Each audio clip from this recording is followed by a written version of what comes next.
Leaders, greetings to you, and apologies for the slight mix-up. I think we had another link going on, but here we are. Trust you're well, and just to kick on our discussion, I could invite us just to maybe just share a comment on the chat if I'm clear, and then straight away we'll get into our discussion for tonight. Tonight we're going to look at two modules as we build up on last week's conversation. Okay, so just feel free. You can share a message on the chat just to confirm that we're able to engage.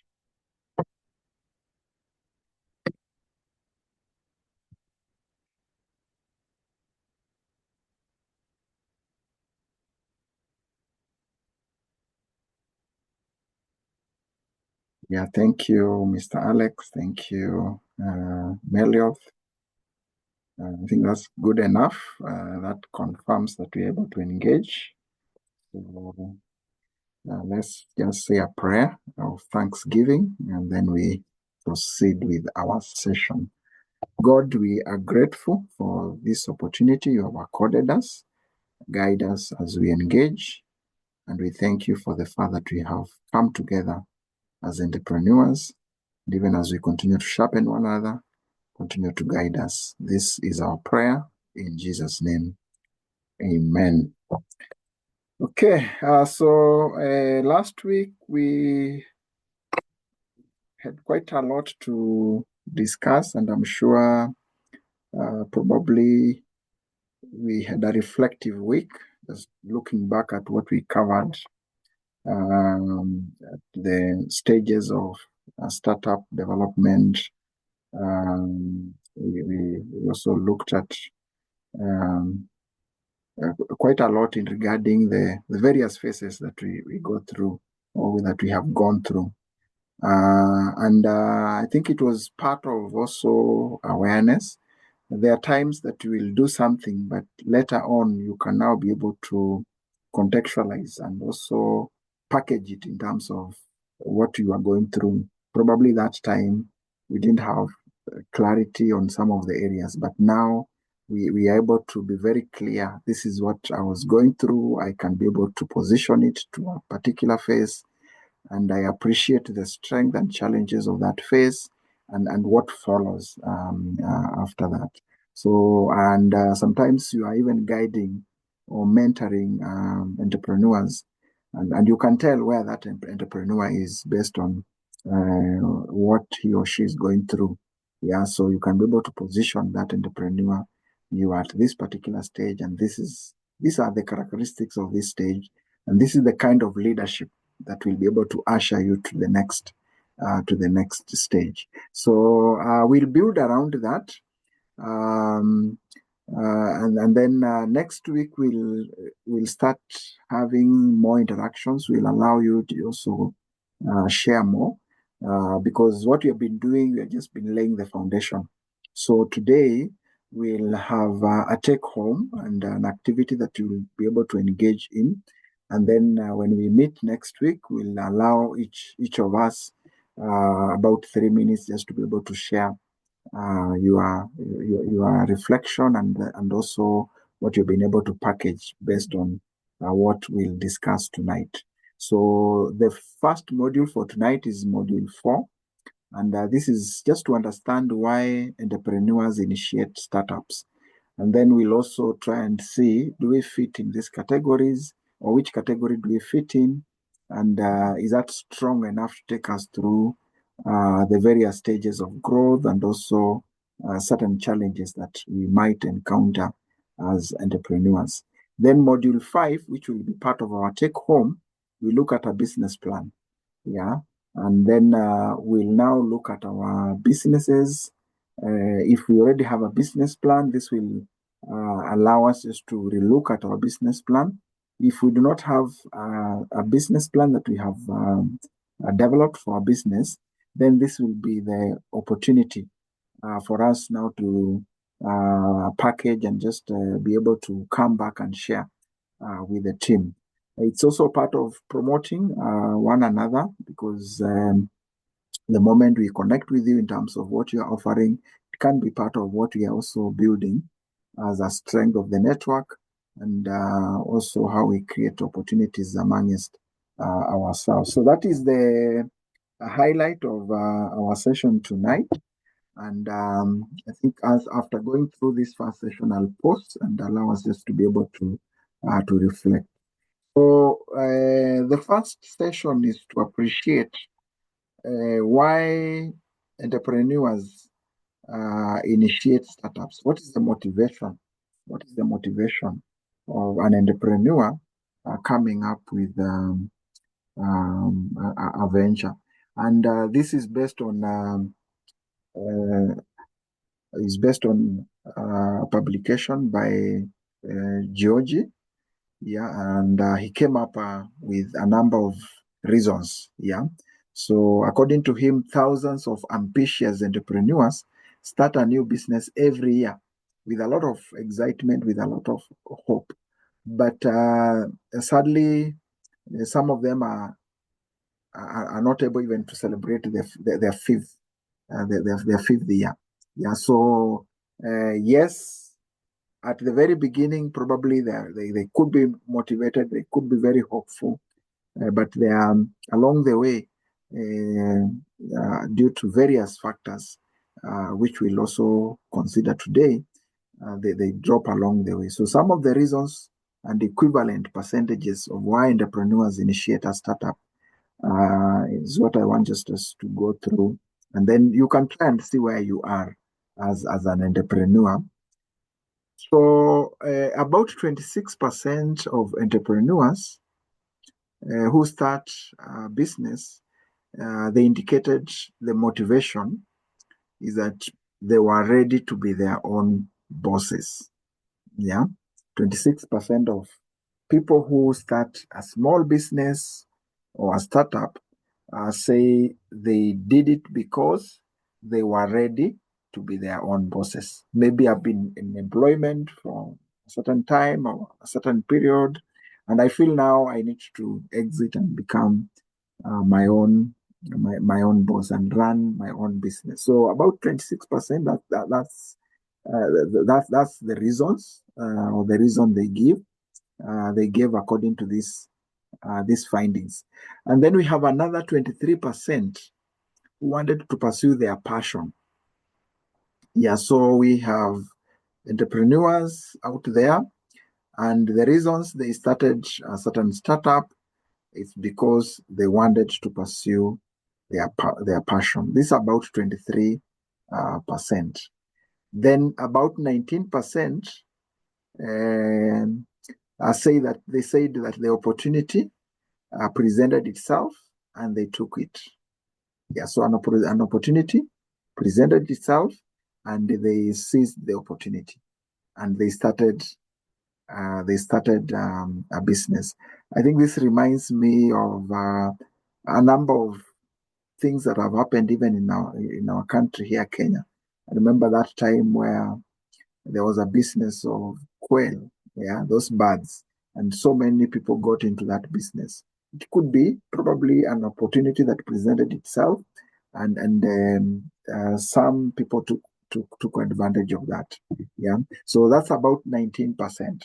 So I think what I would want us to reflect on, of all these reasons, which kind of an entrepreneur will be able to withstand certain challenges and also be able to grow their business.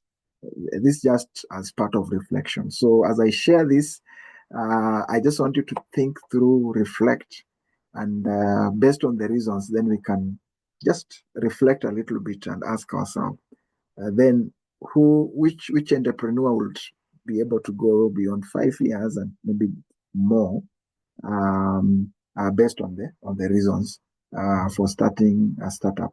That could be a very high, very subjective view. I know there are many other factors, but for the purpose of learning, I think we can handle it that way for now. Then we have another 2% who were dissatisfied with the corporate world. Maybe they were dissatisfied working in a corporate company. There was a lot of focus on these studies towards the American startups, but again, they still represent the global view as well, the global picture as well. Then 7% of new startups were laid off or they were outsourced. So maybe there are those who are laid off and then now they had to think quickly. What do I do? Yeah, I need to start a business, or some of them were outsourced, and then maybe after the contractual period is over, they had to do something else after that. Yeah, so we have 7%. Then we have 6% who are not ready to retire. Yeah, not ready to retire, and therefore they had to get something. Yeah, get something to do after retirement. Yeah, 6%. Then we have the last one there, 3%, uh, uh, who starts or started a business after a live event. Yeah, after a live event, it could be an experience, it could be a positive experience, it can also be a negative experience, maybe it's a divorce. And we've seen this kind of entrepreneurs. Someone went through an experience and then you make that to be a business, probably to help others not to go through the same. I've heard of people who are pursuing to become doctors and set up a hospital because maybe you lost a loved one and you felt helpless. You were not helped, and you feel like, no, this cannot be. I have to do something to contribute to this challenge. Yeah, so that's just a few of reasons for starting a startup. And I just want to invite you, maybe we reflect together based on the reasons. Which category do you feel would be more resilient in terms of running a business or growing a startup based on the reasons? And this one you can share on the chat, or you can just unmute and probably just give us your view on that. Yeah, before I move on to the next part.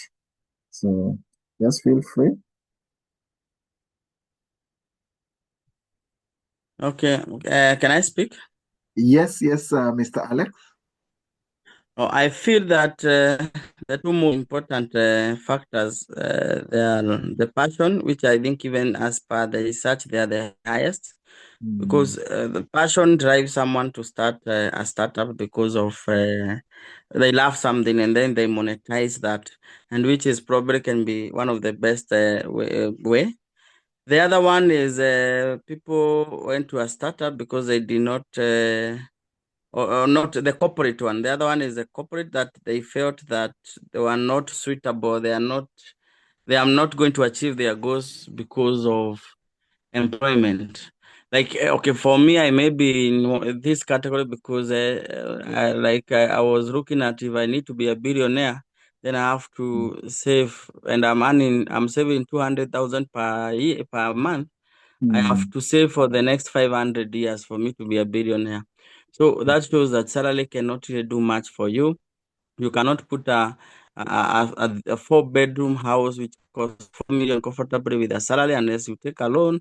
So a salary is a way of survival probably until you die or one way or the other. But the entrepreneur will give you so much challenges. You can get secured financially, your family, and also you can be able to do your own financial decision making without really depending on someone. And the fact that you're employed, sometimes you're the masses of your employer, so he decides whether to keep you or to let you go. So I think for me, the issue of being employed, for me, I really need to be, self monetary independent, and that's why I feel that's why one should become an entrepreneur. It's not easy, of course. It has its own challenges, but there are better challenges than now becoming an employee, because you don't know how long you're going to be there. Thank you. Thank you so much, Van Alex. I think passion that's really a key factor, and since it's intrinsically motivated, then the chances of being resilient and also growing the enterprise could be quite high. Yeah. The corporate, I don't know if we can link. I'm seeing maybe there could be a thin line, maybe between this one of 26%, those who started a business because they wanted to be their own boss. Probably they worked in another business or another company, and maybe we can tie closely that also with the dissatisfaction with the corporate world or the corporate employment. So, and that if we tie it that way, then it comes closer to what you have mentioned, so that now we can build on those two, probably 26, maybe plus 2%, let's say 28 and 23%. Then those are quite high in terms of growing a business, resilience, and many other factors that we have mentioned. So thank you. I think I picked those two. We can get some more. We can get some more thoughts around this. Melio, they're saying 7% based on passion. Yeah, 7%. Melio, is that 23%? 7% is on those who are laid off. I don't know if you can clarify that, Melo. No, valid. Oh, hello. Yes, I meant Melio. one of the passion, Mm-hmm. that when people, the 23%, sorry. Because when people start what they want, they are able to vumilia, even when things are tough. And then it becomes like a hobby. So they say you are not working. You are enjoying what you love. Yes. So sorry for the percentage. Yeah. Thank you, Melio. I don't know if there is maybe one more. And as we do this, you can also be reflecting, you and me as entrepreneurs, then where do we fall on this? And do we need to probably relook at our motivation, our reasons for starting a startup based on the statistics that we are looking at? So that's part of our reflection. Okay, maybe I can take one more.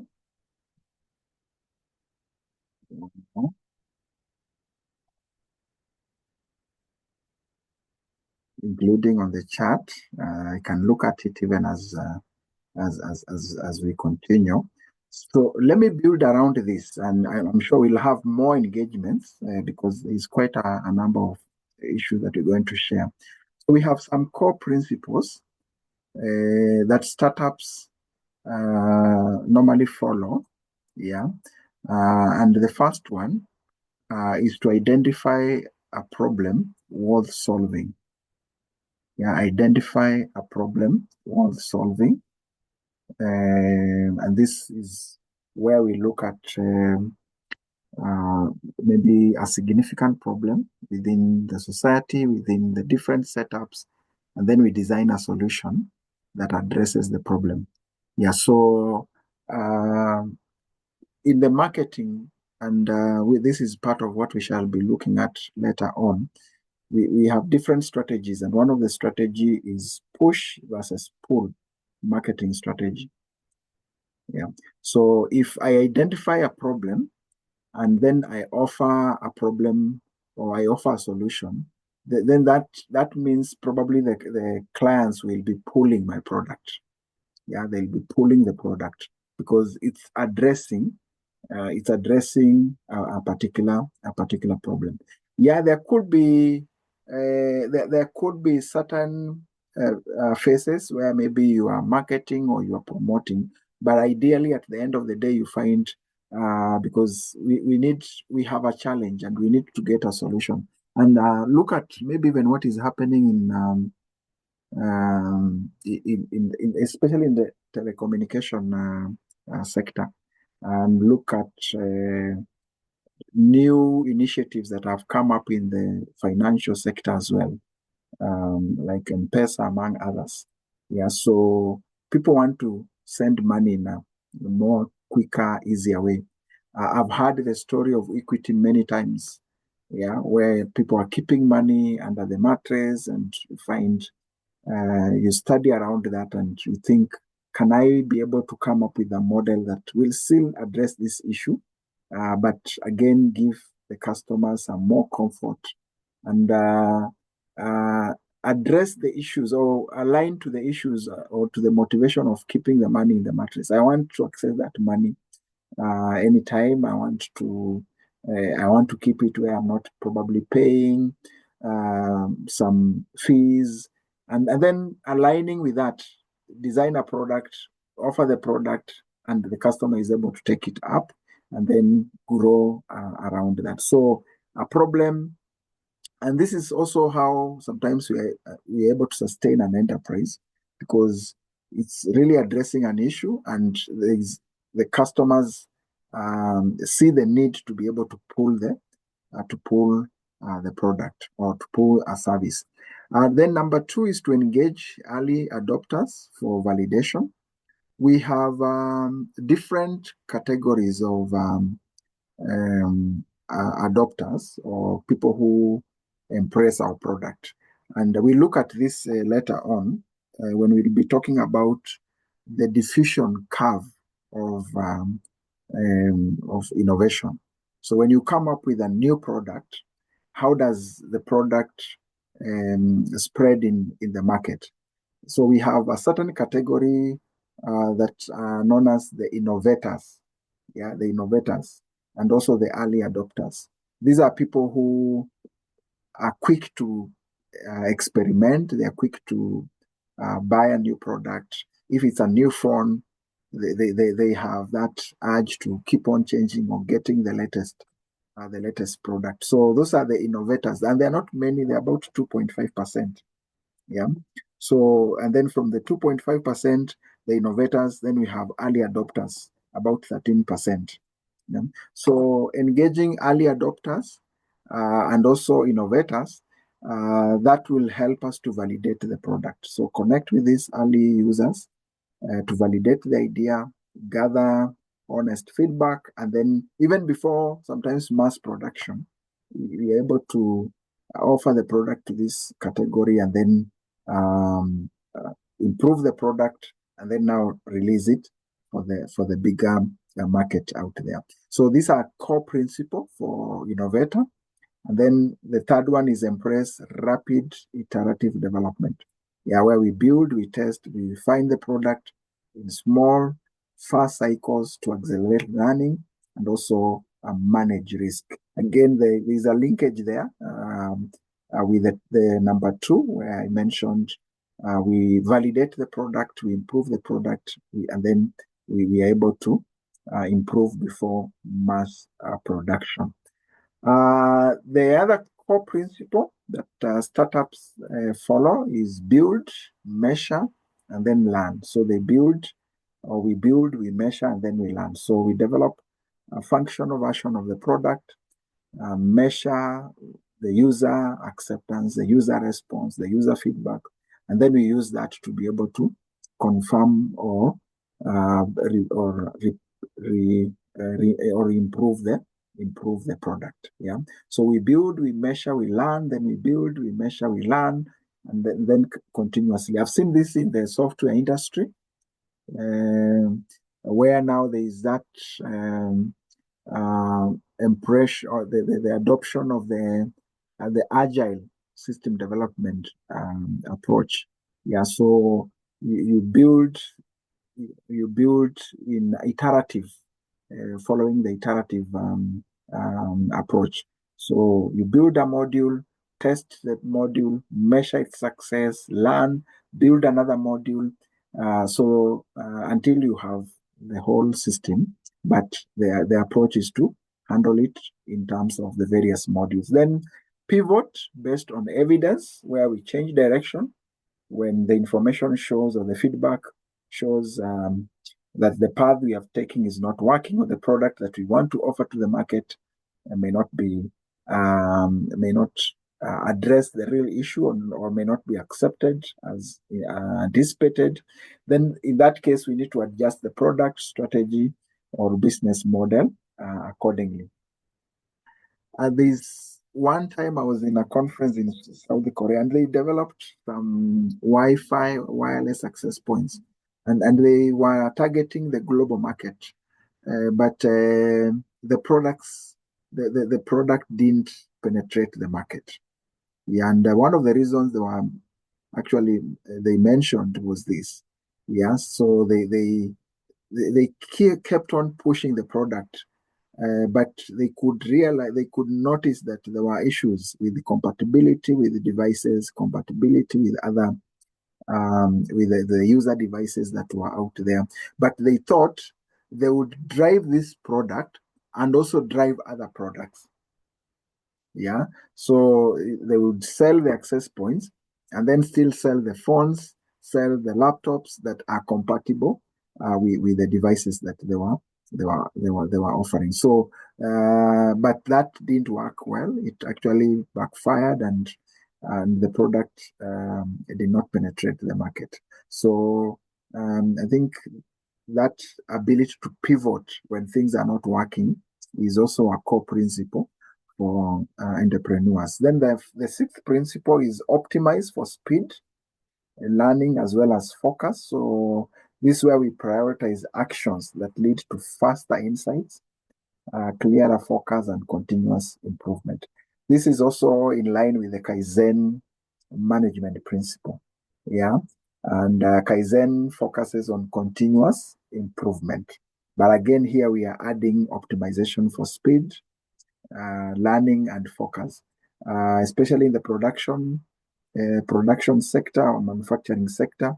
Then this could really be a very important a factor to consider. So prioritize actions that lead to faster insights in terms of learning, in terms of focus, continuous improvement, and as well as learning. So these are the 6 core principles that startups typically follow. And I'll just want to go back to the reasons, because there is a linkage between those principles and the reasons why what drives startups or entrepreneurs to initiate certain startups. So again, on the same source, yeah, the thrivemyway.com, and this is now at the global level. The other statistics we looked at was more inclined towards the American context, but this now paints a global view. And again, the statistics show the startup failure rate at the global space. Yeah. So what are some of the reasons? Let's look at this. Around 90% of startups fail. We'll see the timelines later on. How do they graduate in terms of the timelines? 10% fail within the first year. Yeah, the first year of operation. So within the first year of operation, 10%. Then 70% fail during year 2 to 5. So year 2 to 5, we have high numbers of entrepreneurs or businesses failing. Then 42% they fail because they misread target market demand. Yeah, they misread the target market demand. That's one of the reasons. 14% because they disregarded the customer's needs. Yeah, so they pushed a product that maybe could be misaligned with the customer's needs. Yeah, maybe there was an assumption, or the market study was not comprehensively done. Then 29% fail because they ran out of funding. Yeah, especially, remember we looked at the types of startups, and one of the type of startup is where an entrepreneur is financing the startup based on the personal money or personal resources. So 29% may they fail because they ran out of funding. Then in the year 2018, 82% of businesses that failed, they failed because of cash flow. So, and that's again from this source that we are looking at. So cash flow, again, we can see here, cash flow is also another big factor here. Yeah. And I think this is also an opportunity in a way, because it points on what could be the issue here and what do we need to do. So for an entrepreneur, this could be an opportunity to bridge that gap. Okay. So again, another source, just this one gives the industries that have least failure rates. Yeah. So again, looking at this study pointed out to real estate and rental and leasing. This one's the failure rate was about 11.6%. Then agriculture, forestry, fishing, and hunting, including agricultural equipment, and as well as farm workers, the failure rate is about 12.3%. Then retail trade, cashiers, retail salespersons, store clerks, and all that, the failure rate is about 12.4%. Then healthcare and social assistance, the failure rate was about 14.1%. I know there are quite a number of other industries that were not factored into this because this study focused on certain particular areas or categories. But again, I think this gives us a picture of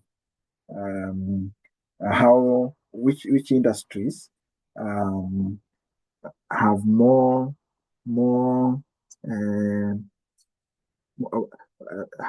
chances of surviving for a longer time. Yeah. So survival rate for the businesses, the first one that has least business failure rate, we can see again is real estate, and then the others follow. Maybe this is an area that I know we are entrepreneurs. I know maybe we have interacted with many other businesses, and probably we could have an experience around this. Yeah, so we'd really be interested to hear your experience. Especially, I know Mr. Wambugu, you are in the financial sector. I don't know what is your feeling about these statistics, Samuel.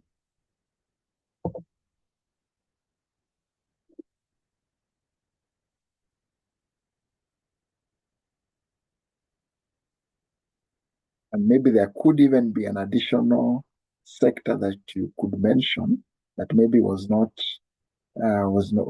factored here, just for the purpose of discussion. I don't know, Mr. Samuel, if you're in a position to share a comment on this, or Bishop Kahindi. Bishop Kahindi, you're also in financial sector. I don't know if there is something that you can mention around the statistics based on experience.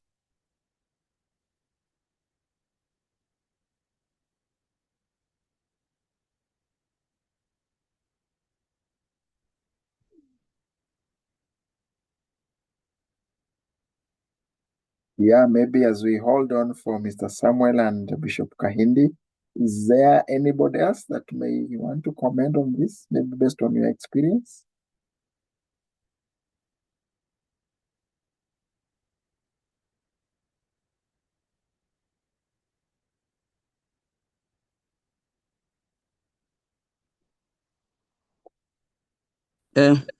I think that's quite correct because if you look at some of the employment is because of experience.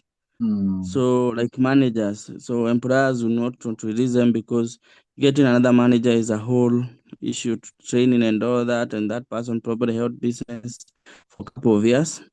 Truck drivers, the same. If a truck driver is experienced, they will not want to leave them. Cashiers, because of integrity, if people risk having other people coming on board, they prefer. And also retail persons, stock clerks, those are people probably are entrusted with cash or stock, so they would probably prefer to keep their employees that they have. For healthcare and social assistant, that's also a career with let's say not so many people, and those who are there probably, if they are doing their job well, they also there are people who will not want to release them. So I think the nature of the job is that what influence the failure rates, because the nature of job demands so. My thinking though. Yeah, I agree with you. And you look at them, you find they're also critical sectors, because like real estate provides a critical service. Yeah, agriculture is also a critical area. Yeah. Retail again, and healthcare. So we also see how critical these sectors are. Yeah. So just allow me a minute.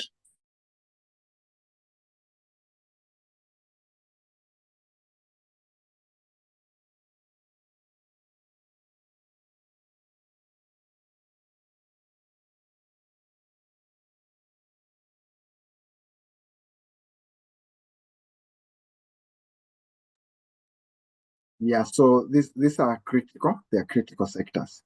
Yeah, so real estate and rental, it has the highest survival rate within the first year, but after 5 years and 10 years, I think that the trends could shift, or could become better, or there could be various other emerging trends. Again, there are many other factors that come into play. I think for now, like if we look at it currently, what we are seeing is how technology is also playing into this. So again, there are many other factors that we consider.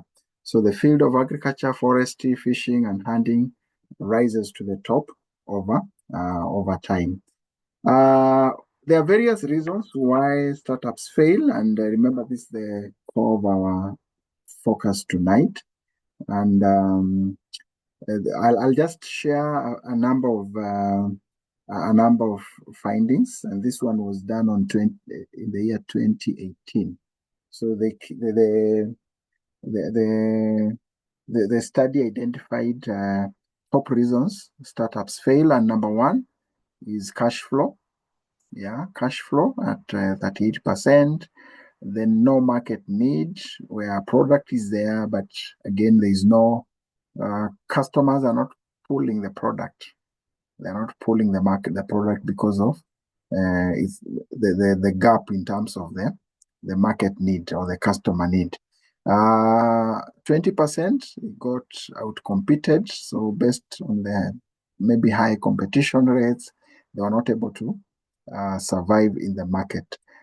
Flawed business model, that's about 19%. And this is quite interesting because it also gives us sometimes order of how we need to prioritize issues. I know a business model is critical, and we'll also be looking at it in this discussion, but it's interesting to see at what level or at what number it's coming up. Yeah. So when we are in an entrepreneurship class, how intentionally are we able to cover the others that are up there that have high percentages? I think that's really important. Then in terms of legal challenges, about 18%, pricing or cost issues, 15%, team, if you don't have the right team, or those that indicated they didn't have the right team, and that was the reason for failure, about 15%. Product mistimed, mistimed 10%, poor product 8%,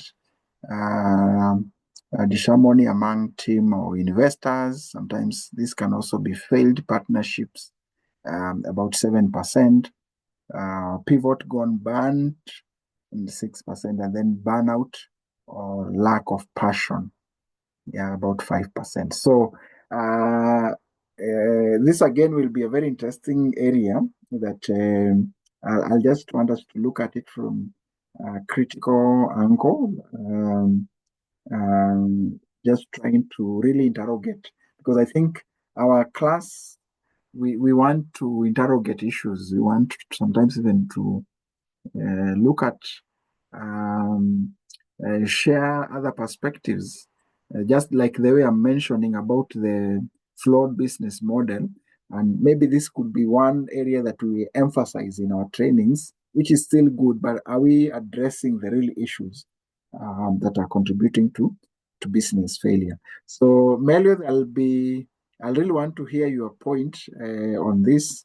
Let me just share the other reasons, and then we can hear from you together with other entrepreneurs. So there's another one. And this again will also give us some comparison. We can be able to compare and see the top reasons and or based on the various studies. So this again was another study online, and they identified again some top reasons. Number one, you find no market need. So that's again 42%. So a product was developed, but there was no market need. And then no market need in the first case, it was 32%. So not so bad, 42, the other one 32. That's still a clear message out there. Ran out of cash flow at 29%. Cash flow here is about at 38%. Again, okay, the gap is quite, it's about 10 or more than 10. Then in terms of team, competition, I think competition is almost the same, outcompeted. We find the two studies pointing out almost close to the 20 and 19%. That's quite close. Pricing or cost issues, and then poor product, lack of business model, again 17%. And this one was about 19%. Poor marketing strategies, ignoring customers, and then product mistimed. Maybe loss of focus, where you started focusing maybe on a particular segment and then focus was lost along the way. The issues of team, lack of passion, again 9%. Bad location, bad location 9%. In terms of funding, if there is no funding or investors, interest is low, is not there, 8%. Legal challenges, 8%. Again, we see now where we're having legal challenges. This is also another area that sometimes it's prioritized, it's important, but see where it's coming at. See where it's coming at. And here it was about 18%. Here we're talking of 8%. And then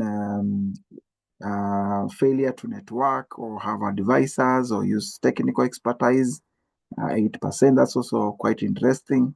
And then burnout, and then failure to pivot. So this again links the two closely. It links the two of them. Then we have a third source here on top reasons again.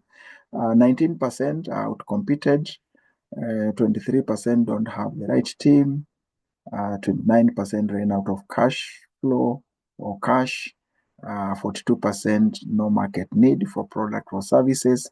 There are some that are cutting across and they are quite significant, and I think one of them is the issue of market or the need from the customers. And that's why in the core principles, the principles number one was to identify a gap or a problem, and that will, or even an opportunity in the market. And then 82% cash flow problem. This one I think had some outlier.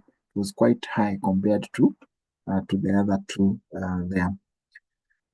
Yeah, so I may want to just pick your thoughts on this as we look at these statistics. I don't know what reflection can we pick from this. Yeah. So, Meliod, I don't know if I wish to share a comment on this. Okay. Yes, I think there was a time I had started a business and it went almost for like 8 years. And today I can resonate with the above, the one of the flawed business model. Yeah, because I remember what I did, I was selling clothes. So I had, if you bring Turkey clothes, you sell. So without thinking much about how other people have been doing, I joined in. So in between, that's when I found, if you're not especially importing clothes which were in quantity a lot, then you couldn't compete with those who used to have a lot of clothes containers being. So the flawed business model, I think, is still a very big percentage. I agree here, because many people look and think, yeah, that business seems to be doing well. But you don't think now, along now, the models the others are put in.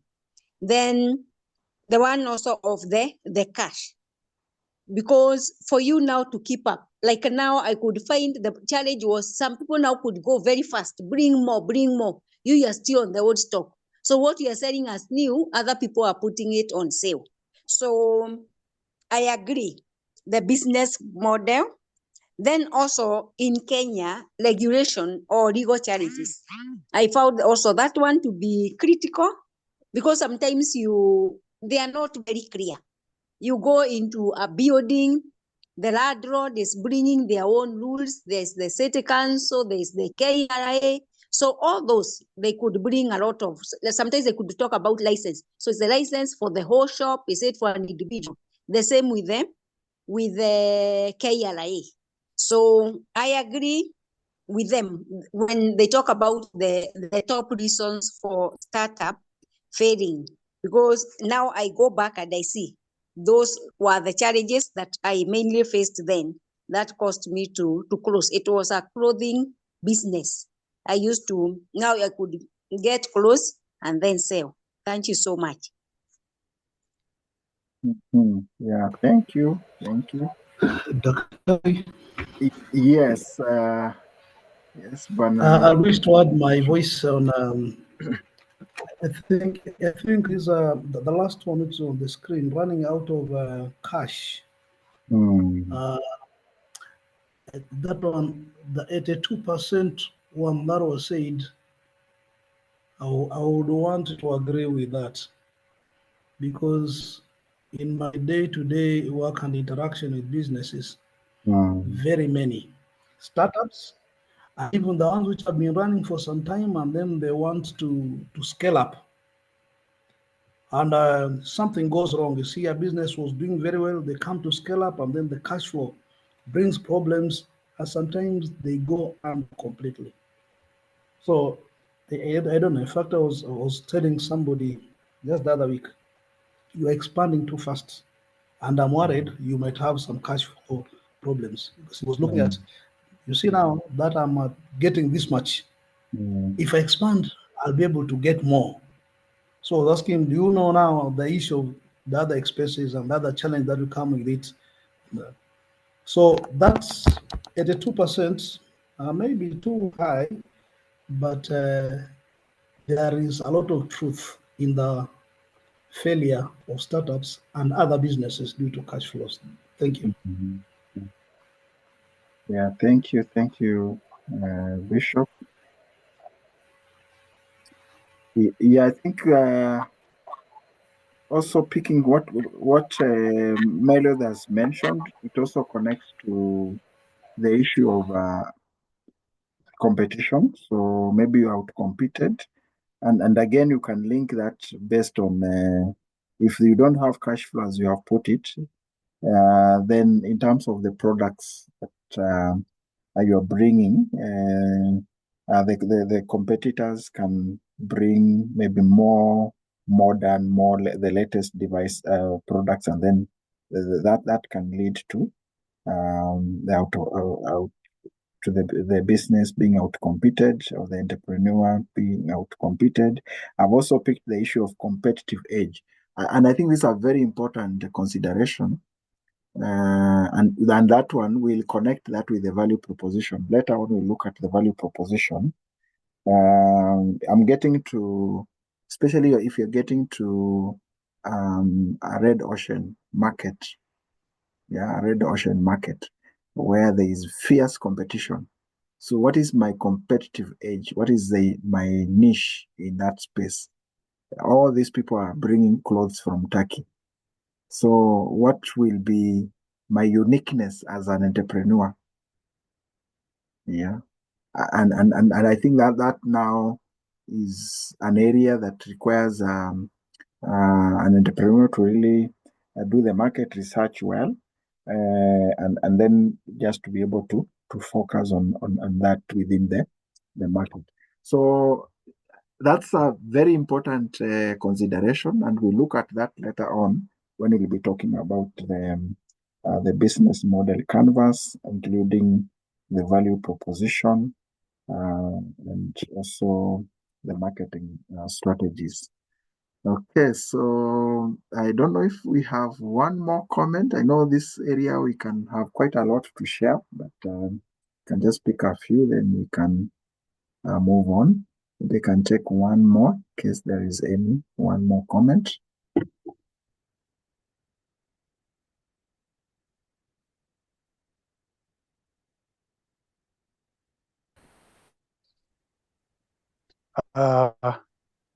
Joseph and team leaders and the team of leaders, good evening.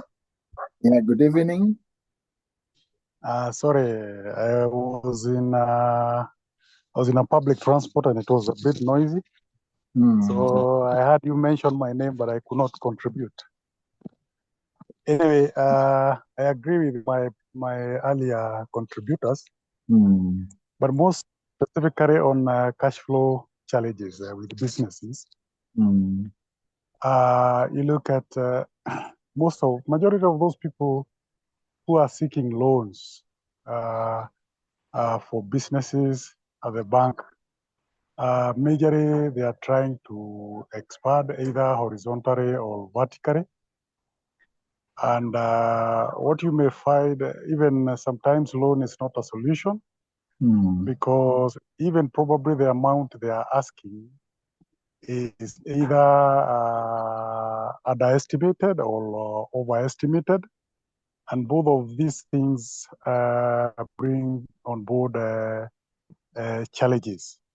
You also see, we also saw some businesses closing because of being outcompeted.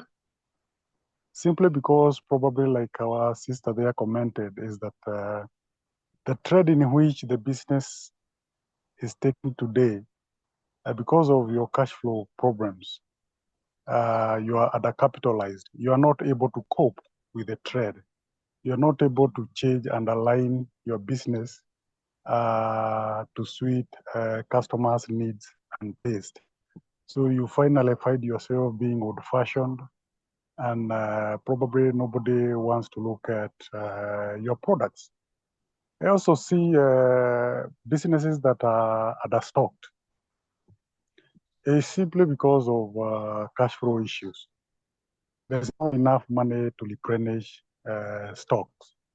And once these businesses suffer these consequences, now traffic become low, and also now the cash flow problem becomes even bad than before, because there are no stocks to generate revenue. And the same also goes to overstocking. Like our sister shared, when she went to Turkey, probably what she brought, maybe she was not sensitive to the market need. And probably what she brought, what drove her is the turkey brand.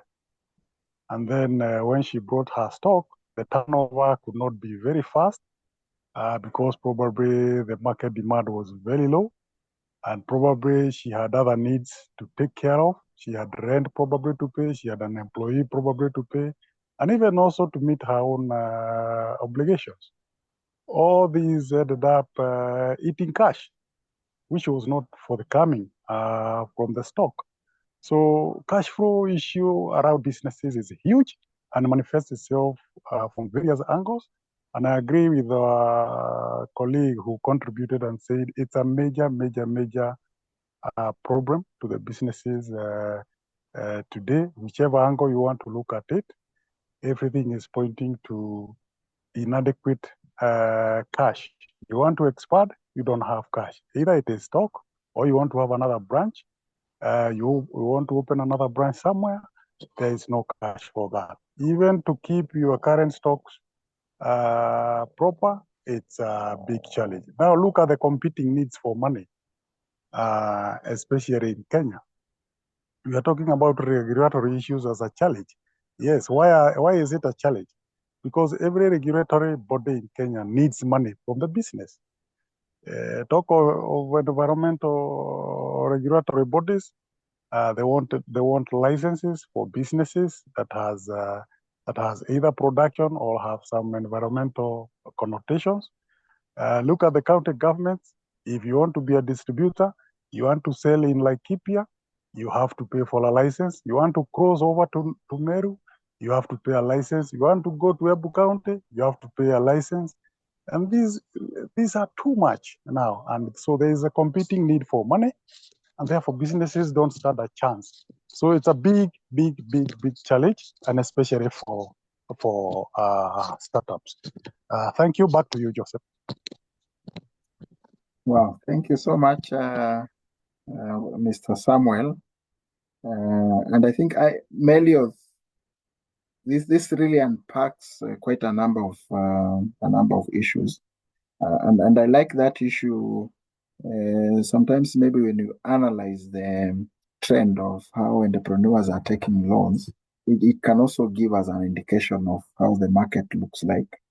And I've liked the angle of the underestimation, even as you either underestimation or overestimation as you take the loan, and that also speaks to it speaks to something else. Maybe it could speak to the business model, or it could speak to the maybe lack of expertise, collaboration with certain experts. So there are some linkages. There are some linkages from what you have mentioned. And the last point on business environment, ease of doing business. This is now where, again, quite a lot is happening, especially within our environment, as you have clearly put it. Starting a training institution, how many entities you are required to comply to a number of requirements to a number of entities, and all that again speaks to the issues of competing needs of money. So I think what I'll also encourage in these sessions is also to engage even beyond the class setup. So if I feel Mr. Samuel can help me unlock my business, Melioth, then I'll be ready to reach out to Mr. Samuel and maybe have a cup of coffee or even within the business setup and just see how we can assist one another. That's also the other goal of this masterclass, just to establish a network where we can be able to tap from the resources that are availed in that network based on the different expertise that is represented here. Okay, I don't know, Melioth. I started with you, Melioth, and before I transition, let me just take a comment based on what has been shared from you, and looking at the business that you are running, Is there something that you can pick from what has been shared as I transition? Yes, especially the one of the money. That one I agree. That sometimes, like me, somebody had just with 100,000, you can do it. So this 100,000, they didn't break. Like, this is the stock. Then when you go, there's the rent. Then there's the ready. So the way someone has talked about underestimation.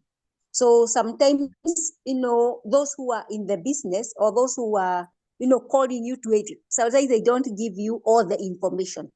Until now you are in there, then you find now, end of the month, you are thinking even it will give you money back. Then you find you are paying rent, you are paying the girl another month. Then even when you borrow, the capacity, then you find it's even just making you now even more worse because you borrow just to pay the girl, to pay the rent, not of stock. So I think now the way now we are talking, for startup, if somebody can know that before you go, these are the costs. So that when somebody says, I've been doing well, maybe they've been there for 5 years. You are able now to interpret and know all the costs that are involved in a business. Because I think that's where the problem comes in. As a startup, you want money at the end of the month. You're thinking from there, you get money to pay the rent. So you put your all, what you're told. Then now comes, because even that one, I had taken a loan, the 100,000. Now again, thinking of where you get another one. I think, the advice. And now, that's why I had called it the business model. So for me, I just thought, Taki, you're told you buy a dress 5,000, you sell 8. Little do you know that there are so many costs that even these 3, it will not be, so thank you so much. I'm getting a lot. Yeah, and I like your conclusion. Yeah, you'll buy a clothes at 5,000 and sell at 8,000. Yeah, but in between here, there are many other factors to consider, as it has been unpacked by those who have shared. So I'll let me just move on, but I feel there is really, really much that we will exchange as we continue. So just again to appreciate this one, we had looked at this earlier, but I thought we can look back and just reflect at what we had already discussed, the business failure rates, especially in the context of our context, Kenya. This is 2017.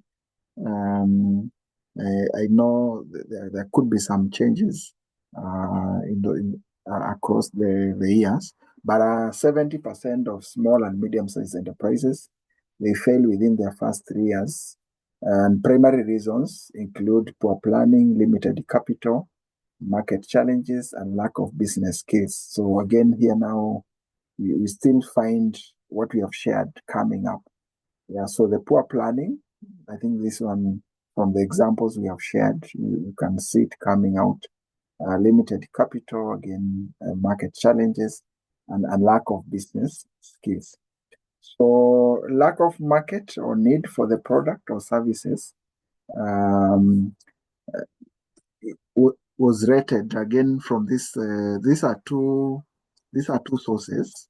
These are two sources also indicating why businesses fail, and lack of market for the product. One indicated 35, the other one 42. Yeah, so there's no need, there's no market need. Cash flow shortage still continues to come up. We have 29, 38, and 82. Not having the right founding team. Again, this is the aspect of team. And then out competed 19 and 20%. Pricing or cost issues, and then user unfriendly product. And Mr. Samuel has talked about customer preferences, customer taste. Yeah. So as we design the product again, we want to consider the test of the customer's taste. Remember the story of Nokia that we started with? Yeah. You're producing a product that you personally feel is is a good product, is a product that should address the customer's need. But is that the real case? As you address probably the core function, maybe making calls, are there other needs that are attached to that or attributed to that? So has the customer transitioned to just making calls? I want to do more than making calls. And if someone else can offer that, then to me as an entrepreneur, I might feel I have a good product out there. But again, the issue of customer needs and customer tests, I think they take the lead in terms of decisions whether to buy our products or not. So again, this just to sum up what we have looked at. Lack of market research is also another factor. Yeah, and this can shield a startup from failure. And I think from the case of Melios will allow us to use your case. Yeah, so you find beyond knowing the margin, yeah, I'll sell at 5,000, buy at 5,000, sell at 8,000. There could be other many factors that I need to research on. Yeah, partnerships challenges. Yeah, so partnerships can help in complementing when it comes to issues of knowledge, because again, that has also come out from our discussion, experience, as well as other resources. Lack or inadequate marketing strategy, again, a very important consideration. And that, again, has come out very well. So for Kenya, we again looked at this, reasons most businesses fail: inefficient financial management, neglect of market research, insufficient business planning. We have talked about regulatory and legal barriers. We have talked about limited access to capital and poor location. And we saw poor location was actually coming out a bit low in those statistics. I think one of the sources placed it at about 7%. Yeah. So then what are the factors here that contributes to high business failure rates? One, we have said lack of planning and strategy. We have insufficient capital. This just to beef up on what we have already mentioned. Cash flow problems can cripple the business. We have poor management, and I believe that's why, again, this discussion is really important, to pick any gaps and then see how to bridge the gaps, and also assist the teams that we are working with. Inability to adapt, again, failure to adapt to certain changing preferences of customers, how the products are evolving and customers' needs are also evolving, technological advancement. You're saying businesses that do not innovate or pivot when necessary, then they can be outcompeted. They can lose their competitive edge. So we have also the market and marketing challenges as another factor.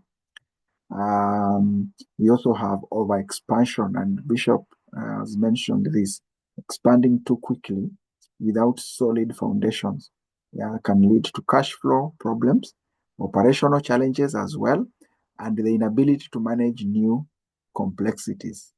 So growth should balance with sustainability. I will share a link that of one of the documentaries that I would recommend of McDonald's. McDonald documentary. I think that's a very good case for entrepreneurs. So I'll share that, and then maybe that's part of what we can reflect on and just share, especially on this overexpansion. But for them, it was vice versa. The owners were hesitant to expand until they partnered with another business, another entrepreneur, and the entrepreneur was able to expand and even buy the name from the owners. So it shows some two sides of the coin. A legal and regulatory framework, I think this is the one we have mentioned, including our context. Yeah. So challenges that we may experience in terms of operation. I remember I was engaging with one business owner who was running a school, and she told me she closed the school because of the many requirements that she had to meet, and it became a challenge because the business was young. You're trying to grow the business. There are a lot of competing needs on the resources that you have, and finally she gave up. Yeah. So this is, and that's just one of many businesses that have been closed based on this factor. So for our context, maybe some of the strategies is how to handle compliance and legal issues, including where possible engaging with the expert within certain areas, managing investment efficiently. Again, this also, if I find I have certain gaps, then do I need to connect with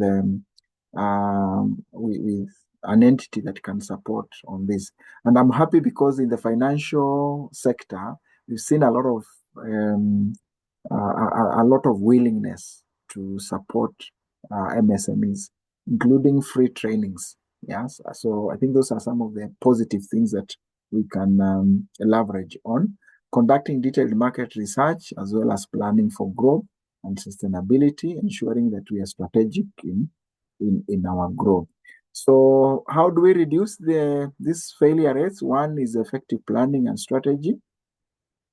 Yeah, where we focus on a robust business plan with clear goals, market research, a financial plan, and as well as operational strategies. Access to financing, how do we secure capital to grow and sustain the business? Again, that's a very important factor here, including maybe partnerships with other investors or shareholders. If the business continues to grow and you feel it has matured to a certain level. Skills enhancement, and then risk management. Yeah, so identifying and mitigating risks is another important factor to consider. Then adaptation and flexibility, being able to pivot when necessary. We don't have rigid business model or business plans. They should be able to respond to the market in a positive way. Yeah, so finally, as we conclude this module, there are questions to answer in order to build and launch a product that customers need and for which there is market demand. Just responding to what we have shared. And this again connects to the core principles of entrepreneurs. Yeah, so just to sum up what we have shared. One is, which problem or need am I solving? Who is my target market or customer? Who are the early adopters? And probably these are the people that I would test as my first immediate market. Then what relative price will you charge that provide acceptable value for customers and profitability margin for the business? And then the final one is, what is the minimum set of features of the product or service that's required for the launch, so that we don't launch too early and we also don't launch the product too late. Okay. Then we have the process of validating a new business idea. Yeah. So what is the process? Again, closely linking to what we have shared. Identify appropriate business model for clarity of a business idea. So we shall do this one later on. Identify the risk assumption for the business idea. What is the risk that this idea can succeed or may not succeed? Yeah. We have a separate module or a separate program that we offer on crisis management. And in that module, we normally generate a risk register to help us appreciate our exposure to various or certain risks. Yeah. Then conduct interviews with the target customers to understand their needs and what they're currently doing to solve that problem. So what is the need and what are they doing? And that's really important information so that as we launch or introduce a product, then we have sort of a baseline. Yeah. Then define the value proposition based on customers' insights. Yeah. Prepare a prototype where necessary, and then conduct another round of interviews to improve the product. And then we also define the minimum viable product before a full deployment of the product. So these are just a few of the questions that we can reflect on that would help us to ensure that as we launch a product, then the success or the success rates are a bit high, and we're also able to minimize on the failure rate, as well as the risk exposure of the product and services. Yeah, so that is it for the first module of our focus tonight, and I highly appreciate for your engagement. Maybe what I'll do, I'll just go through the second module. It's not a very long one, and then we can summarize together as we bring the discussion to a close. So the second one is a very specific, very direct. This is about the business plan, and we would start by asking ourselves, if first of all, do I have a business plan? And if I have, maybe this will be an opportunity to relook at it, see what areas that I need to improve. If you do not have one, then this class will present us with an opportunity. I'll even say I'll share some examples or templates that can help us to be able to come up with one. Yeah. So that this is part of the take home, either what you have. It's also part of us appreciating the diversity of the entrepreneurs that are in the house, and also the diversity of the product and services that are presented or represented here. So as we wind up, maybe I'll just want to know how many of us here have a business plan, and then work together, even for those who don't have a business plan, to be able to come up with one. We looked at the differences between a business strategy, a business plan, and also a business model. So, and we appreciated that a business plan serves as a roadmap to be able to guide us in terms of achieving either short-term or medium-term goals. Yeah, among other areas that a business plan is useful. So we are saying this is a documented strategy.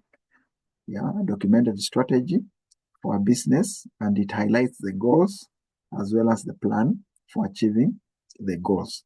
And a strong one acts as a roadmap. Yeah, it also helps to structure, because again, I think this is another area that we might need to look at keenly in terms of it can be connected to the issue of team, because the structures, when it comes to structures, it could be another huge gap for entrepreneurs. I know maybe at the initial stage, the number could be minimal, but as we grow, the structures become necessary. So a business plan, again, is a detailed document, outlines the objectives, how to achieve them. Yeah, it outlines the following: a marketing plan, a financial projection. So this is now what answers the question of Melion: financial projections, market research, business purpose, and then the vision and the mission statement of the business. So it also serves as a roadmap for achieving the goals of the business, attracting funding. Again, that's also very important because it shows, I think it shows that we have thought through our idea. We structured, we are committed, we are also serious in terms of growing the business. Yeah, it shows some level of some level of commitment to grow the business. Yeah, so attract funding and investment from investors or financial institution, and also providing a framework for managing and monitoring the business. So why business plans are crucial? You're saying if you develop one, you are 260% more likely to launch your business if you have a business plan. I know this is based on this particular source, but just to emphasize that it gives us some certain level of success as we run our business. So there are 7 elements of a business plan. Just highlight this, and then we can take time to relook at the template that I'll share, and also look at your own business plan if you already have developed one. So these are the 7 elements. So the first one is executive summary, just to give us an overview of the business plan. And this is what draws the readers or the investors to have more interest to get deeper or just want to know more about your business.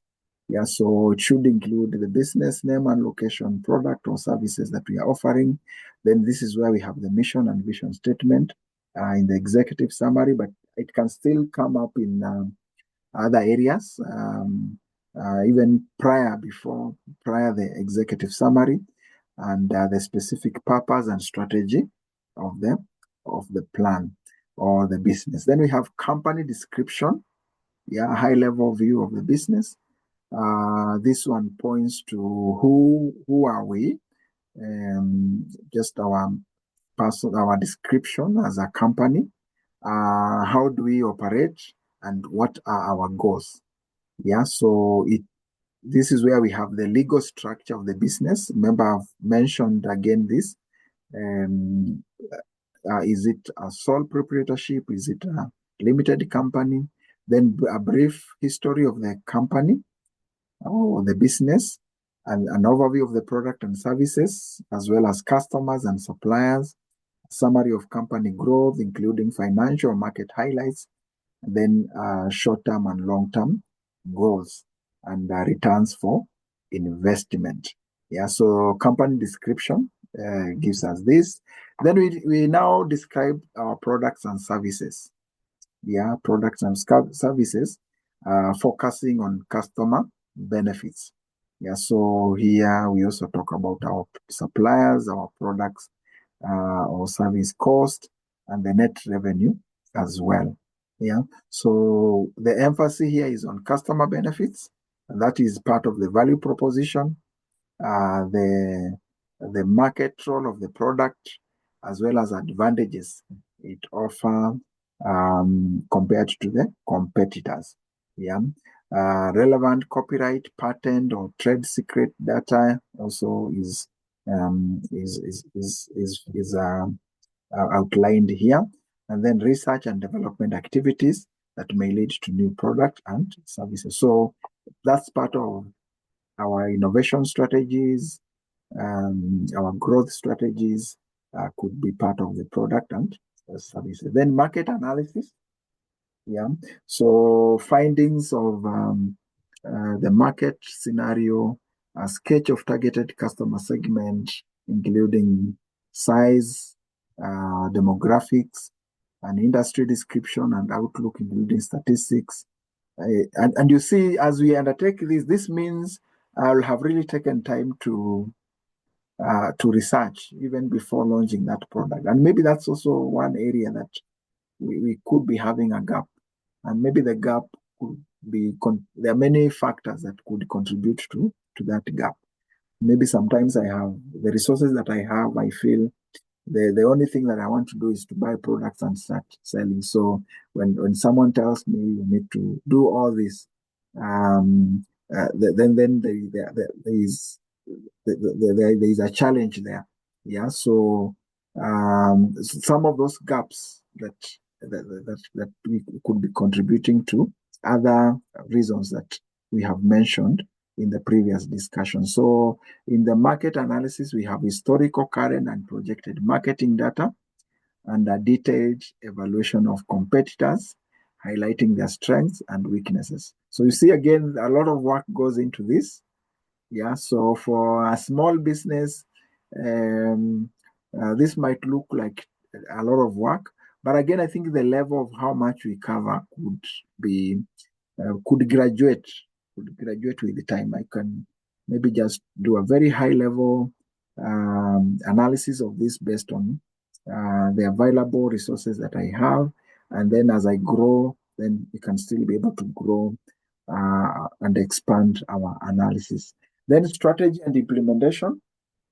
So this is where now we bring up the issues of sales and marketing strategies, how to promote the business to customers, about our cost and pricing, promotion, as well as other logistics, and then information on source of labor and also the team, the team here, including the number of employees. Then the sixth element is organization and management. Yeah. So here we talk about organization structure, where we identify the owners, the management team, and board of directors, if need be, or depending with the level of the entity or the startup. So here we have a chart. It could also be projected. It may not. It may start at a certain level, and then we could project that. Profiles of management team, either currently as we start or even projected, and then any advisors and auditors, among other key experts. Then we have financial plan and projection. Yeah. So here again, we look at the historical financial data, including the income statements and balance sheets, and then realistic prospective financial information, including forecasted income statements and balance sheets, cash flow statements, as well as capital expenditure budget for the next 5 years. So a brief analysis of financial data. So I'll sum up this by just playing a short clip, and then we can share a few thoughts on this, and then we wind up. Yes, so just allow me to play this clip, then we can conclude.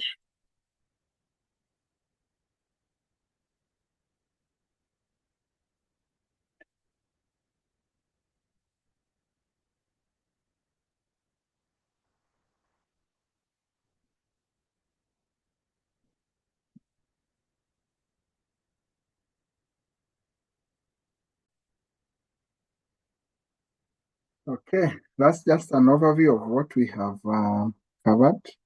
I think I'll share the link as well as I share the recording for this week. So that is it.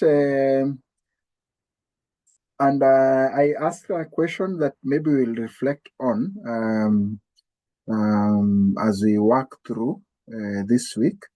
I don't know how many of us have, if you're running your own business, maybe you have already prepared your business plan, or maybe if you are working for an entity, there's a business plan.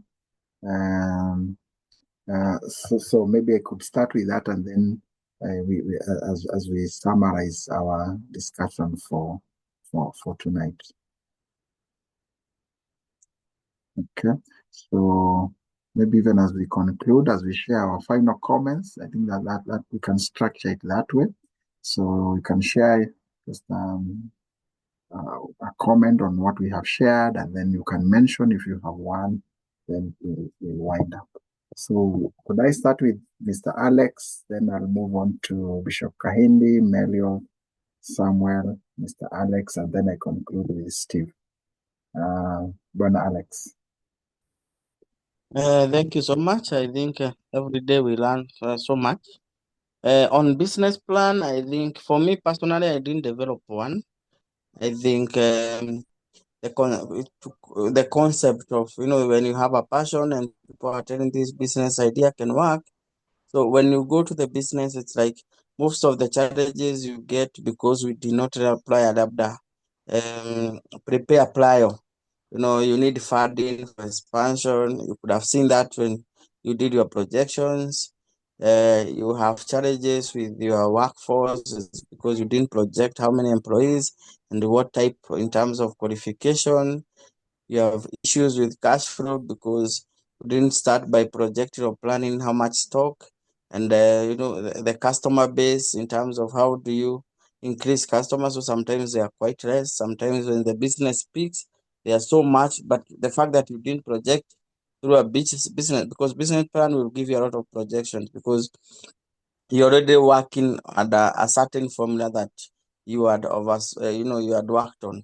So I think most people, including me, did not really do a business plan, but I think I've understood how important it is because sometimes we think business plan are already done when required. A bank need your business plans to approve a loan or a funding organization or NGO. So we tend to think that it may not be really important to our own consumption. And I've just seen that business plan is not just a document, it's a tool.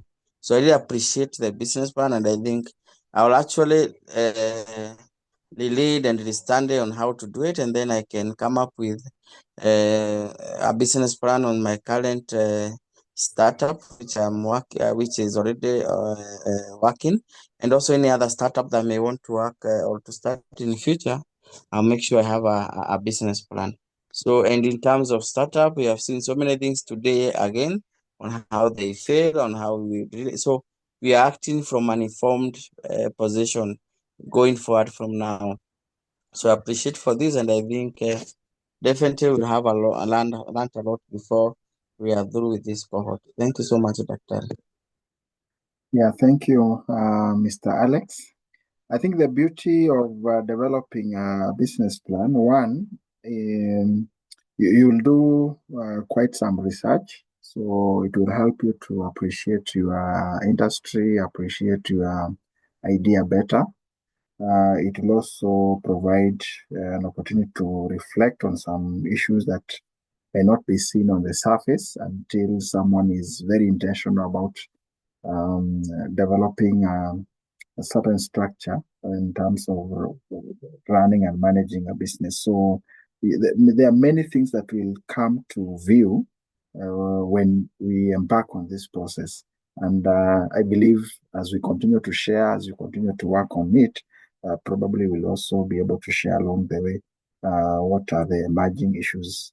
It will be something that you didn't see and then it has come out on the surface. It will also help us to be able to have clear targets, so we're able to know what is our focus, what is our projection.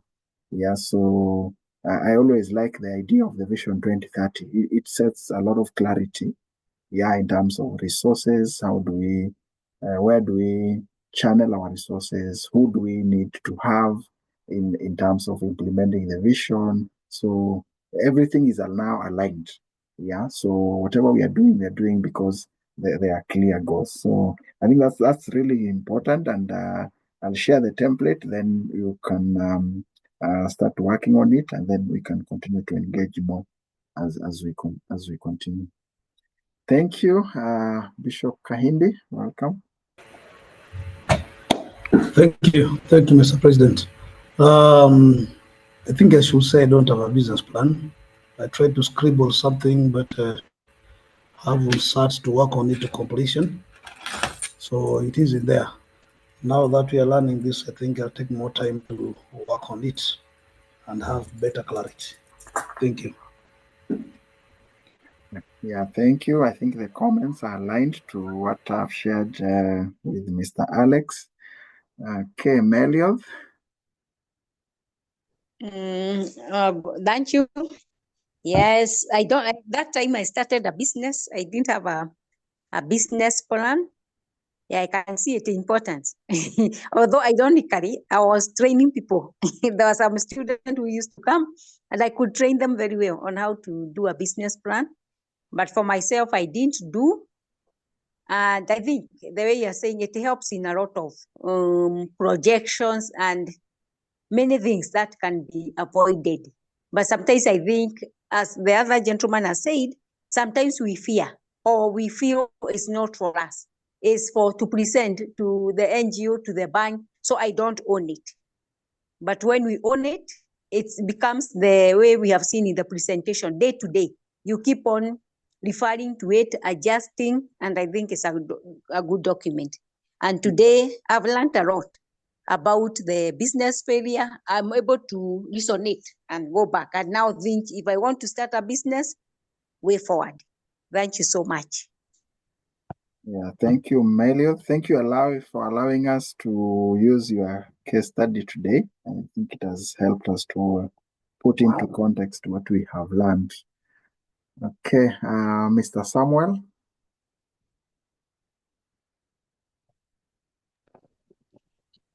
Thank you, Joseph. So far, so good. And also thank you for the team for their contribution. Yes, it is true. It's true that a business plan is very critical for everybody who is in business because it does not give room for assumptions. It is able to bring out everything that you require to consider in a business. May it be financials, may it be marketing, may it be competition, may it be projected expansion, may it be the team that you want to bring on board. So the business plan is able to gather around all components that you require, either now or in the future, to take your business from one level to the other. However, the question we would like to ask ourselves is, how many entrepreneurs appreciate the utility purpose of a business plan? You find that this is an area that most entrepreneurs don't give emphasis on. And even if you speak to them over a business plan, they seem to be in a hurry, like they want to get into the business and do 1, 2, 3, 4, make their money, and they don't have time for this, for a lot of this literature. And this one now gives them a headache when the business now incidentally start growing. You know, somebody like we are using the case study of our sister Mary, like she had 100,000 loan to start a business. Now, she had not thought about it beyond that. So probably she was only looking for every piece she sells, she get 3,000. But she never looked at it like, okay, what about if the market now responds positively? And instead of going for 1 ton, I will need to go for 3 tons. What are the implications? What will I need that I have not considered now? So such a thing to most of us is not there. And I would say even us who are in business, our priority was first of all get capital and then implement the idea that we had in the head. Then by God's grace, you realize you needed an employee. By God's grace, you got the right employee. One means you get the wrong employee, that business almost goes to its knees. Because what we are doing is we are just firefighting. We firefight the business that is a growth, and it becomes a very, very big challenge. And nowadays, you look like even the banks and the financiers, especially in Kenya scenario, they are not really so much putting out of weight on business plan like most entrepreneurs think. Entrepreneurs think that business plan will only be required by the bank when they are looking for money. Now things have changed. The bank is more sensitive on your cash flow, right? The bank is more concerned with your capacity to repay the loan. or your potential to repay the loan. The bank is more sensitive on the collateral you have to offer in exchange of a loan. So like now the business plan has been put aside. However, it only serves you well to get money. But now for a business plan, it speaks beyond money. It is everything that your business starts on. Because once you get capital, once you're financed, the issue of the money now is no longer a problem. Now other issues now comes in. The market, the competition, the product, the exchange of customer need. You know, all these things now comes into the perspective. And if you had no plan about it, then money makes no sense. Even if the bank gives you how much money, without the way forward through a plan, then it becomes very useless. What I would say, yes, we have been guiding entrepreneurs on business plan here and there. But now the discipline to keep on it is a very, very big challenge, because you'll find them now doing what you'll ask them, they'll tell you, I have a plan in the head. This is the way I've been doing it for the last 20 years and I have been making it. You show a plan and then there is no discipline to follow it. But what I want to emphasize is that the business plan is very, very, very important. If everybody can appreciate that, because it is like knowing the future and the future has not come. It's like being able to understand what is going to happen tomorrow, or even anticipating tomorrow before tomorrow comes. So it is very, very important. And I also thank you for the insight that you have given. You understand, and I said last time, a lot of Kenyans are in business. A lot of Kenyans are entrepreneurs. But these things are not taught in school. Then you can imagine the situation these people are in. They're in a very, very dangerous situation. But you'll find, and that's why we have this rate of failure. Because some of these concepts, we learn them when we start this business. And the opportunity to go back to class may not be possible because cash flow could be hitting us hard. So do you buy stock or do you go to class? Do you take your child to school, or do you enroll yourself in such a class? So it's a big, big problem. I hope we are going to change even our understanding with the new generation of leaders, business leaders coming up. I hope you are going to uphold business planning as a key or an integral part of running a successful business. Back to you, Joseph. Thank you. Wow. Bwana Samuel, thank you so much for the insights. Yeah, I think we highly appreciate this. I think the conversations are also helping us to first deepen the value of why we need to have a business plan, and then also helping us to be intentional about ensuring that we make a step and just working on one. I think it will be among the outputs of this master classes to at least have either complete or even a draft that you can continue to work on. It's important, again, as you have mentioned, for business continuity. If I have everything in my head, then that's a risk. That's a very high risk, because it means the moment I'm not able to support that business, then that business collapses. Yeah, I have not put down something that others can run with, they can refer to, and be able to pick my mind and continue to actualize that idea. So in terms of business continuity, as you have put it, and sometimes when we start very fast without crystallizing the idea clearly, then the risk failure is quite high. And I think that's what is affecting many businesses, and that could be contributing to the high numbers of business failures, because we could be quick based on many other factors that we are considering, but then that quickness also contributes to the failure later on. And we have a case here that has been shared with us, and many other cases I'm sure that we could be aware of, and even maybe some have affected us. We also have our own stories um, in different perspectives. So thank you so much. We continue providing us with such insights. I know this is that's part of your core business or part of the business that you do, and therefore we'll really appreciate more insights from practically what is happening, especially in the financial sector. Okay, Sir Alex.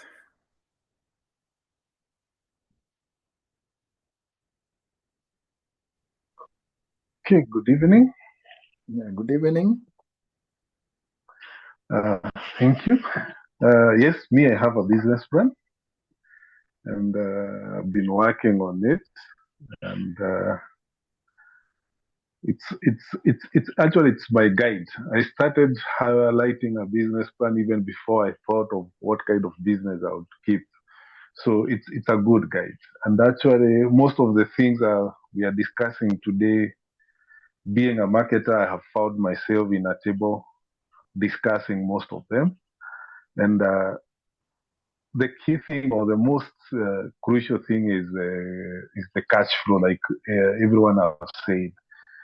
When I was about to do some investment, I was doing some of my due diligence, and one of the business guru said, if the money you are investing, if you can lose it, you can wake up one day and find you have nothing on it, and your life doesn't change, then you are ready to invest. But if you invest and wake up in the morning and you find you have lost all of it, and from there the next thing you're in hospital, you can even die. Some people even die. Then don't invest. And another thing they were saying, or I'll realize, most of us take loans to start business and all that, and it's a dangerous thing because the returns, you don't know how the returns will be. Actually, that's why you find the percentage of the failure of business being so high. So I think having a business plan, not basically to get a financial assistance, but for your guidance is the key thing. So thank you. Okay, thank you so much, Sir Alex, and I think we're happy to note that and even just share some insights. Yeah, so this will provide an opportunity. Maybe you can, as we continue, you can look at any other areas that maybe might come up and you feel you may want to enhance your business plan. I think that's the opportunity that you have in this class. Okay, Bana Steve. So good evening, leaders. Yeah, good I evening. think, thank you for this opportunity. And throughout the lesson today, I think the question that has been on my mind is what is one question that brings a lot of debate, where people ask, is it the means that justifies the end, or is it the end that justifies the means?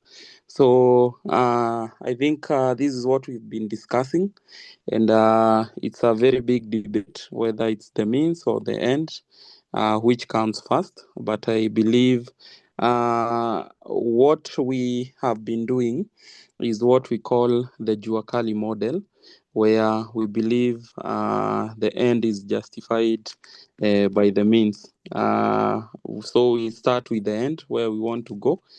In between, we just create things, and we say it's Juakali.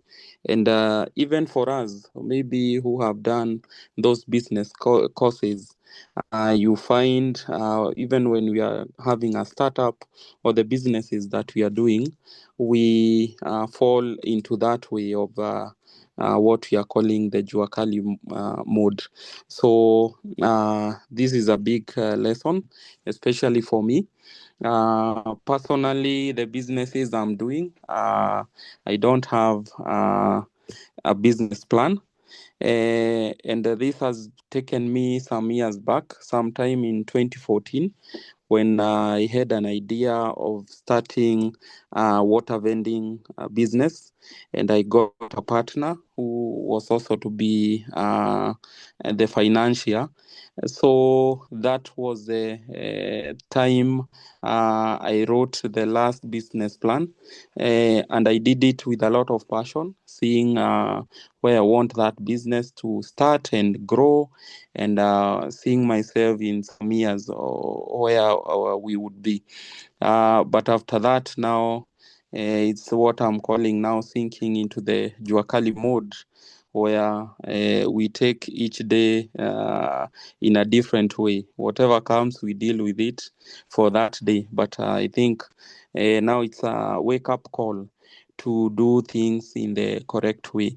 So I think the other thing maybe that has made most of the businesses not to have a plan and also contributing to failure is on documentation. Mostly the documentation process is not very friendly, and I think we mentioned here mostly for the regulatory part.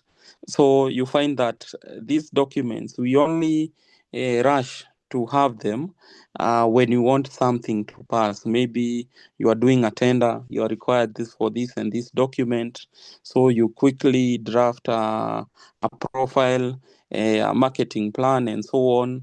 Maybe you are looking for a loan, the bank requires you to have that, and so on.